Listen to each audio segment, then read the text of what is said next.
Hello नमस्कार श्री स्वामी समर्थ। स्वागत आहे तुम्हा सगळ्यांचं माझ्या YouTube चॅनलवरती। आजचा दिवस तुम्हा सर्वांना खूप छान सुखाचा आणि आनंदाचा जाऊ देत हीच मी स्वामींच्या चरणी प्रार्थना करते आणि आजच्या व्हिडिओला सुरुवात करते। पण त्या अगोदर तुम्ही माझ्या चॅनलवरती जर नवीन असाल तर चॅनलला सबस्क्राइब नक्की करा। त्याचबरोबर कमेंटमध्ये श्री स्वामी समर्थ लिहायला अजिबात विसरू नका। येत्या 1 डिसेंबरला वार आहे रविवार आणि या दिवशी आलेली आहे कार्तिक अमावस्या। तर या कार्तिक अमावस्येचा प्रारंभ 30 नोव्हेंबरला सकाळी 10:29 होणार आहे आणि या अमावस्येची समाप्ती 1 डिसेंबरला म्हणजेच रविवारी सकाळी 11:51 होणार आहे। आणि म्हणूनच उदय तिथीनुसार आपल्याला ही कार्तिक अमावस्या 1 डिसेंबरला म्हणजेच रविवारी साजरी करायची आहे। ज्योतिषशास्त्रानुसार हिंदू धर्मातील प्रत्येक दिवसाचं महत्त्व वेगवेगळं आहे। त्याचप्रमाणे प्रत्येक महिन्यात येणारी अमावस्या ही सुद्धा खास मानली जाते। अशातच कार्तिक महिन्यातील अमावस्येला वेगळं महत्त्व आहे। दरवर्षी कार्तिक महिन्यातील कृष्ण पक्षातील अमावस्या तिथीला स्नान आणि दान धर्माचा विधी खूप महत्त्वाचा मानला जातो। तर यंदा ही अमावस्या तिथी 1 डिसेंबरला असणार आहे आणि धार्मिक मान्यतेनुसार अमावस्येच्या दिवशी पूर्वज मृत्यू लोकातून पृथ्वी तलावरती येत असतात आणि त्यामुळे पितरांसाठी तर्पण, पिंडदान आणि श्राद्ध इत्यादी केलं जातं। त्यामुळे पितृदोष हा नाहीसा होऊन पितरांचा आशीर्वाद आपल्याला मिळत असतो। तर हा दिवस अत्यंत महत्त्वाचा असल्यामुळे या दिवशी काही प्रभावी असे उपाय सुद्धा केले जातात। तर आजच्या व्हिडिओमध्ये तुमच्यासोबत मी एक अत्यंत प्रभावशाली असा उपाय शेअर करणार आहे। रविवारी या कार्तिक अमावस्येच्या दिवशी आपल्याला दही भाताचा हा एक उपाय करायचा आहे। हा उपाय केल्यामुळे आपल्या 100 पिढ्यांचा पितृदोष हा नष्ट होईल आणि फक्त 24 तासातच आपल्या घरातील इडापिडा, नजरबाधा, दारिद्र्य, अडचणी, संकट दूर होतील। घराची, मुलांची आणि पतीची अगदी भरभरून प्रगती होईल। तर असा हा एक उपाय तुमच्यासोबत मी आजच्या व्हिडिओमध्ये शेअर करणार आहे। त्यामुळे व्हिडिओ हा स्किप न करता शेवटपर्यंत नक्की पहा, जेणेकरून तुमच्यापर्यंत योग्य ती माहिती पोहोचेल। आणि तुम्ही माझ्या चॅनलवरती जर नवीन असाल तर चॅनलला पण लगेच सबस्क्राइब करा आणि बेल आयकॉनला पण प्रेस करा, म्हणजे मी जेव्हा कधीही नवीन व्हिडिओज अपलोड करेन त्याचं नोटिफिकेशन सर्वात आधी तुम्हाला मिळेल आणि तुमचा एकही व्हिडिओ हा मिस होणार नाही। तर पहा, आता बरेच लोक अमावस्या म्हटलं की घाबरतात। अमावस्या हा दिवस वाईट आहे असं बऱ्याच लोकांना वाटत असतं, पण अमावस्या हा दिवस वाईट नाही। तर या दिवशी नकारात्मक शक्तींचा प्रभाव हा इतर दिवसांपेक्षा खूप जास्त असतो आणि म्हणूनच आपल्याला हा जो दिवस आहे तर तो वाईट वाटत असतो। पण खरं तर या दिवशी आपल्या घरामध्ये असणारी नकारात्मकता, इडापिडा, नजरबाधा, दारिद्र्य, पितृदोष दूर करण्यासाठी काही प्रभावी उपाय जर केले तर ते खूप प्रभावी असे ठरत असतात आणि त्या उपायांचं आपल्याला निश्चितच फळ हे प्राप्त होत असतं। तर आजच्या व्हिडिओमध्ये तुम्हाला मी जो उपाय सांगणार आहे तर हा उपाय आपल्याला आपल्या घरातील प्रखर पितृदोष दूर करण्यासाठी करायचा आहे।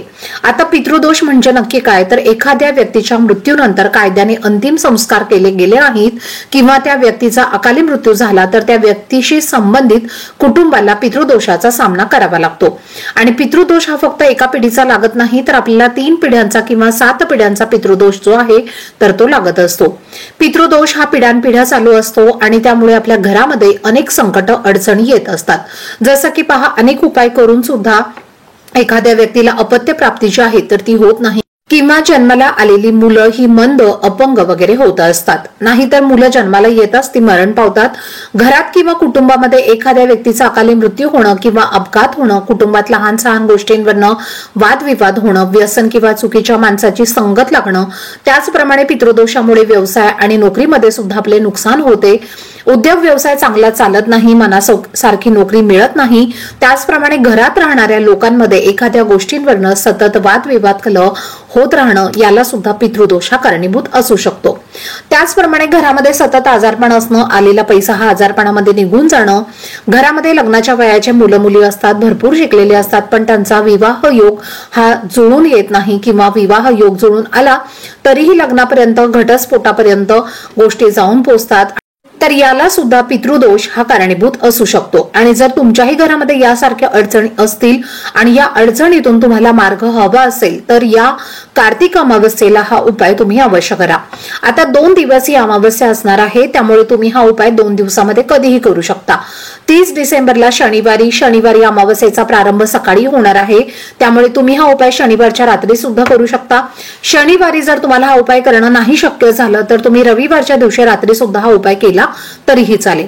आता हा उपाय आपल्याला रात्री झोपण्यापूर्वीच करायचा आहे. जेव्हा तुमच्या घरातील सर्व सदस्यांचं जेवण होईल आणि जेव्हा सगळे झोपायला जातील तर त्याआधी तुम्हाला 15 मिनिटं हा उपाय करायचा आहे.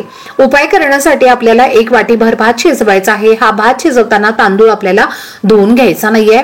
त्यामध्ये कोणत्याही प्रकारचं तेल, तूप किंवा मीठ आपल्याला टाकायचं नाहीये. अळणी आपल्याला भात शिजवायचा आहे. उपाय करण्यासाठी पहा, तुम्हाला तुमच्या घरामध्ये शिळा भात असेल किंवा तुमच्या जेवणामध्ये भात उरलेला असेल तर चुकून सुद्धा तुम्हाला या उपायासाठी वापरायचा नाहीये. तुम्हाला ताजा नवीन हा चांगला वाटीभर भात शिजवायचा आहे आणि त्यानंतर हा भात तुम्हाला एका पत्रावळीवरती किंवा एखाद्या पुठ्यावरती किंवा एखाद्या पेपरवरती किंवा दोणा असेल तर दोणामध्ये सुद्धा तुम्ही हा भात घेऊ शकता. आता या भातावर आपल्याला 2 ते 3 चमचे दही घालायचं आहे. त्यावरती थोडेसे काळे तीळ, हळदी कुंकू टाकायचं आहे आणि त्यानंतर हा दही भात घेऊन आपल्याला आपल्या घराच्या दक्षिण दिशेला ठेवायचा आहे. घराची दक्षिण दिशा कोणती आहे हे तुम्हाला पाहायचं आहे. 1 ग्लासभर पाणी सुद्धा तुम्हाला तिथं घ्यायचं आहे. दक्षिण दिशेला हा वाटीभर भात, दही भात आणि 1 ग्लासभर पाणी तुम्हाला ठेवायचं आहे आणि त्यानंतर दोन्ही हात जोडून तुम्हाला तुमच्या पितरांचं नामस्मरण करायचं आहे. पितरांचं नाव तुम्हाला माहिती असेल तर त्यांची नावं तुम्हाला घ्यायची आहेत आणि पितरांचं नाव माहिती नसेल तर ओम पितृदेवाय नमः असं म्हणायचं आहे. तुमचं काही चुकलं असेल तर क्षमा याचना करायची आहे आणि यापुढे आम्ही तुमची सेवा करू आणि आम्ही तुम्हाला विसरणार नाही अशी मनोभावे तुम्हाला प्रार्थना करायची आहे. कुटुंबातील सर्व सदस्यांनी या दक्षिण दिशेला पितरांचं नामस्मरण करून दर्शन करायचं आहे आणि त्यानंतर हा भात तिथून तुम्हाला उचलायचा आहे आणि आपल्या घरातील प्रत्येक भिंतींना तुम्हाला तो टच करायचा आहे. टच केल्यानंतर आपल्या घरामध्ये जर लहान मुलं हट्टीपणा करत असतील, चिडचिडेपणा करत असतील, सांगितलेलं ऐकत नसतील, मुलांना वाईट व्यसनं लागलेली असतील, लग्न विवाह योग त्यांचे जुळून येत नसतील किंवा घरातल्या पतीची प्रगती होत नसेल, व्यवसाय चांगला होत नसेल, चालत नसेल आणि त्यामुळे घरातील प्रत्येक व्यक्तीवरनं तुम्हाला हा दही भात उतरवून घ्यायचा आहे. घरामध्ये जर तुमच्या आजारी व्यक्ती असेल तर त्या व्यक्तीवरनं सुद्धा उतरवून घ्यायचा आहे. घराच्या मुख्य दरवाजावरनं सुद्धा 7 वेळेला तुम्हाला वरपासून खालपर्यंत उतरवून घ्यायचा आहे. त्यानंतर हा दही भात आपल्याला आपल्या घरामध्ये जे अंघोळीचं बाथरूम असतं तिथे ठेवायचं आहे. रात्रीच्या वेळेला अंघोळीचं बाथरूम कोणीही वापरत नाही. तिथे जिथे कुठेही जागा असेल तिथे आपल्याला हा दही भात रात्रभर आपल्या घरामध्ये ठेवायचा आहे. जर तुमचं अंघोळीचं बाथरूम आणि टॉयलेट हे एकत्र असेल तर खिडकीमध्ये किंवा एखादं भांड तुम्ही पालतं घालून त्यावरती हा दही भात ठेवू शकता. रात्रभर दही भात तुम्हाला तिथेच आणि तसाच ठेवायचा आहे. दुसऱ्या दिवशी सकाळी तुम्हाला किंवा घरातल्या एखाद्या सदस्याने सकाळी लवकर उठायचं आहे. उठल्यानंतर तो दही भात आणि ते पाणी घेऊन तुम्हाला तुमच्या घराच्या बाहेर जायचं आहे. बाहेर गेल्यानंतर ते पाणी तुम्हाला बाहेर फेकायचं आहे आणि दही भात हा तुम्हाला तुमच्या अंगणामध्ये किंवा तुमच्या घराच्या आजूबाजूला जिथे कुठे जागा असेल तिथे तुम्हाला तो ठेवून द्यायचा आहे. तिथे येणारे कुत्रे, कावळे, पक्षी हा दही भात खाऊन जातील आणि त्यानंतर तुम्हाला सरळ घरी परत यायचं आहे. अंघोळ करून जी काही तुमची कामं असतील तर ती तुम्हाला करायची आहे. उपाय करत असताना एक महत्वाची गोष्ट तुम्हाला लक्षात ठेवायची आहे. घरातला जो पण व्यक्ती हा उपाय करणार आहे तर त्या व्यक्तीने हा उपाय करत असताना कोणाशीही बोलायचं नाहीये. जेव्हा दही भात हा तुम्ही दुसऱ्या दिवशी घराच्या बाहेर ठेवणार आहात तर त्यावेळेला सुद्धा तुम्हाला कोणाशीही बोलायचं नाहीये. मागे वळून तुम्हाला परत पाहायचं नाहीये. सरळ तुम्हाला तुमच्या घरी परत यायचं आहे, अंघोळीला जायचं आहे आणि असा हा एक छोटासा उपाय तुम्हाला तुमच्या घरामध्ये नक्की करायचा आहे. हा उपाय केल्यामुळे कितीही प्रखर पितृदोष हा तुमचा नष्ट होऊन तुमच्यावरती पितृ तुमचे प्रसन्न होतील आणि तुम्हाला सुखी संसाराचे आशीर्वाद देतील. घरातील सर्व अडचणी, दोष, इडापिडा, नजरबाधा ही कायमची नष्ट होईल आणि त्याचबरोबर तुम्ही या दिवशी पितृदोष दूर करण्यासाठी गरुड पुराणाचे सुद्धा पठण करू शकता. गरुड पुराणाचे जर आपण पठण केलं तर पितरांच्या आत्म्याला शांती मिळते. त्याचप्रमाणे भगवान विष्णूंच्या कृपेने मोक्ष प्राप्ती होते. तर पहा, या कार्तिक अमावस्येच्या दिवशी गायीची सेवा करून तुळशीची पूजा करावी. गायीची पूजा केल्यामुळे आपल्याला पुण्य प्राप्त होतं. तुळशीच्या कृपेने अनेक संकट दूर होतात. कुटुंबामध्ये सुख, शांती, समृद्धी येते. तर असे हे उपाय तुम्हाला या दिवशी करायचे आहेत. तर चला, झालेली सेवा ही मी स्वामी महाराजांच्या चरणी अर्पण करते. आजचा व्हिडिओ जर तुम्हाला आवडला असेल, माहितीपूर्ण वाटला असेल तर व्हिडिओला जास्तीत जास्त लाईक, शेअर आणि चॅनलला सबस्क्राईब नक्की करा. भेटूयात पुढच्या व्हिडिओमध्ये. तोपर्यंत सर्वांना श्री स्वामी समर्थ.